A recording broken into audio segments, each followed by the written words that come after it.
آپ نے سنا ہوگا حضور نے سورہ رحمان کے بارے میں فرمایا ہے، سورۃ الرحمان عروس القرآن، یہ سورہ رحمان جو ہے یہ قرآن کی دلہن ہے۔ جیسے دلہن کو آپ خوشنما لباس پہناتے ہیں، آراستہ پیراستہ اس کو گہنے اور اس کو زیور پہناتے ہیں، تو جس طریقے سے سجاتے ہیں آپ دلہن کو، اللہ تعالیٰ نے ایک سورت قرآن مجید میں ایسی رکھی ہے سورہ رحمان کی، اسے خوب سجایا ہے۔ اس میں الفاظ کا در و بست، اس کا اپنا ایک ڈیوائن میوزک ہے۔ وہ تو اللہ تعالیٰ قراء جو ہے خاص طور پر مصر کے قراء، اللہ تعالیٰ ان پر رحمت نازل فرمائے، ان کی خطاؤں سے درگزر کرے۔ جس طرح قرآن کے انٹرنسک میوزک کو انہوں نے واضح کیا ہے، واقعہ یہ ہے کہ اگر یہ لوگ نہ ہوتے، شیخ عبد الباسط محمد عبد الصمد، شیخ محمود خلیل الحصری، یہ لوگ کہ جنہوں نے قرآن کے اس غنا میوزک، یہ لفظ جو ہے آپ حیران نہ ہو کہ میں یہ کوئی شاید توہین کر رہا ہوں قرآن کی، حضور نے یہ لفظ استعمال کیا ہے، تغنو، اس قرآن کو اچھی سے اچھی خوشلہانی کے ساتھ پڑھو۔ من لم یتغن بالقرآن فلیس منا، جو قرآن کو بہتر سے بہتر انداز میں، اچھی سے اچھی آواز میں، خوشلہانی کے ساتھ پڑھنے کی کوشش نہیں کرتا، وہ ہم میں سے نہیں ہے۔ بلکہ ایک مرتبہ حضور رات کے وقت آپ گشت پر تھے اپنے ساتھیوں کے حالات معلوم کرنے کے لیے۔ حضرت ابو موسیٰ اشعری رضی اللہ تعالیٰ عنہ ایک صحابی ہیں، ان کے گھر کے پاس سے گزر ہوا، وہ رات کو تہجد پڑھ رہے تھے، کھڑے ہوئے کیف کے عالم میں قرآن تلاوت کر رہے ہیں۔ حضور کو بہت پسند آئی ان کی قرات، کافی دیر تک وہاں کھڑے سنتے رہے۔ اب انہیں کیا پتا کون سن رہا ہے، بالکل اسی طرح سمجھ لیجئے ایک بات یاد آئی ہے، حضور فرماتے ہیں کہ جس طرح کان لگا کر اللہ قرآن کو سنتا ہے، کسی چیز کو نہیں سنتا۔ ہمیں نظر نہیں آتا نا، ہمیں معلوم نہیں، ہم قرآن پڑھ رہے ہیں تو سننے والا کون ہے؟ سب سے زیادہ کان لگا کر خود اللہ۔ یہاں اس لیے مجھے یاد آیا کہ ابو موسیٰ اشعری کو کیا پتا تھا کہ کون سن رہا ہے؟ وہ اپنی کیفیت میں نماز میں تہجد میں قرآن کی تلاوت کر رہے تھے، اور ظاہر بات ہے ان کے گھر ایکڑوں میں بنے ہوئے نہیں تھے، ایک ایک کمرہ، ایک ایک کوئی حجرہ، ایسے ہی تو گھر تھے نا صحابہ کے، لہذا حضور پاس سے گزرے، آواز آئی، کافی دیر سنتے رہے۔ اس کے بعد آپ تشریف لے گئے، صبح فجر میں ملاقات ہوئی تو حضور نے تحسین کے انداز میں فرمایا، یا ابا موسیٰ انک قد اوتیت مزمارا من مزامیر آل داؤد، اے ابو موسیٰ تمہیں تو آل داؤد کے سازوں میں سے ایک ساز اللہ نے عطا فرما دیا ہے۔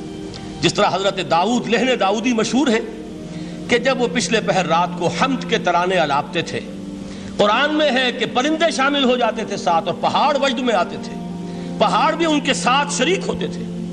تو جس طرح کا اللہ نے ان کو لہن عطا فرمایا تھا، حضور نے تحسین کے انداز میں فرمایا ہے ابو موسیٰ اشعری، اللہ نے تمہیں بھی آل داؤد کے سازوں میں سے ایک ساز عطا فرمایا۔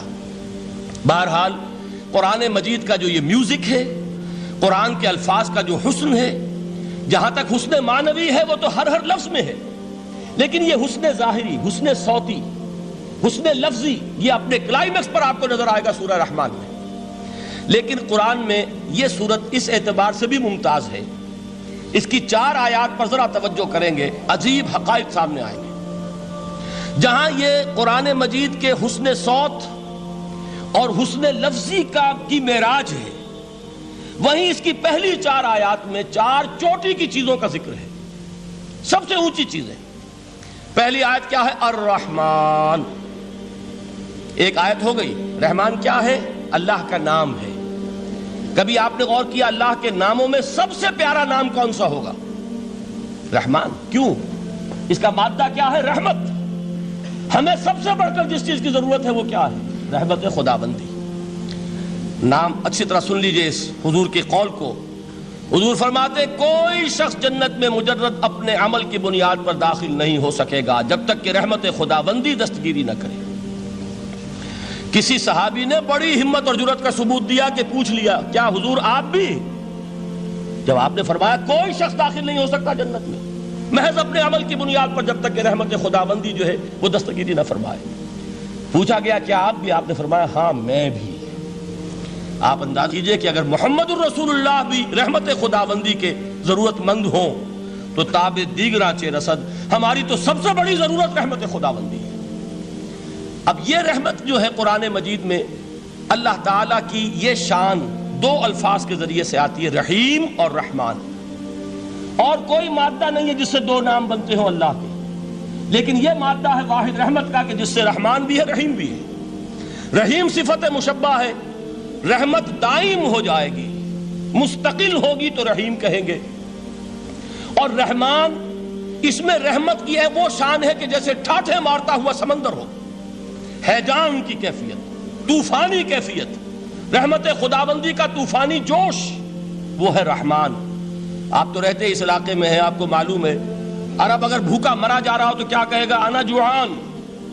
پیاسا مرا جا رہا ہو انا عطشان۔ بہت غضبناک ہوگا غضبان، غضبان آصفہ قرآن میں آیا ہے، بہت غضبناک۔ رحمان جس کی رحمت جو ہے جوش میں ہے، ٹھاٹھے مارتے ہوئے سمندر کے مانند۔ تو یہ اللہ تعالیٰ کے ناموں میں سب سے پیارا نام۔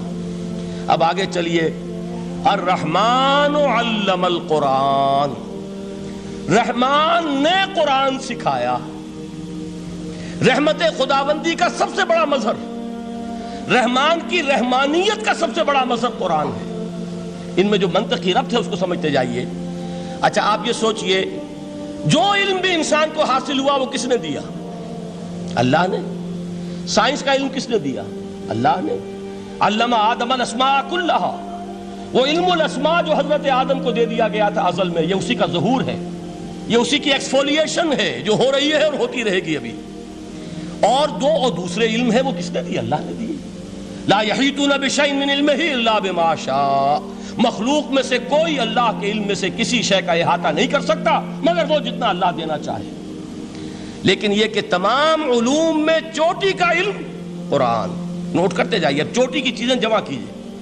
اللہ کے ناموں میں چوٹی کا نام رحمان، اللہ نے جو کچھ انسان کو سکھایا اس میں چوٹی کا علم قرآن۔ خلق الانسان، انسان کو پیدا فرمایا۔ سوال یہ کہ حیوانات کو کس نے پیدا فرمایا؟ آسمان کس نے پیدا کیے؟ زمین کس نے پیدا کی؟ فرشتے کس نے پیدا کیے؟ کیا مطلب خلق الانسان؟ اس کی تمام مخلوقات میں اس کا کلائمیکس، اس کی تخلیق کی معراج، اس کے تخلیق کا نقطہ عروج انسان ہے۔ یہ ہے کہ جو مسجود ملائک بنا ہے۔ وَلَقَدْ كَرَّمْنَا بَنِي آدَمَ وَحَمَلْنَاهُمْ فِي الْبَرِّ وَالْبَحْرِ وَرَزَقْنَاهُمْ مِنَ الطَّيِّبَاتِ وَفَضَّلْنَاهُمْ عَلَى كَثِيرٍ مِّمَّنْ خَلَقْنَا تَفْضِيلًا۔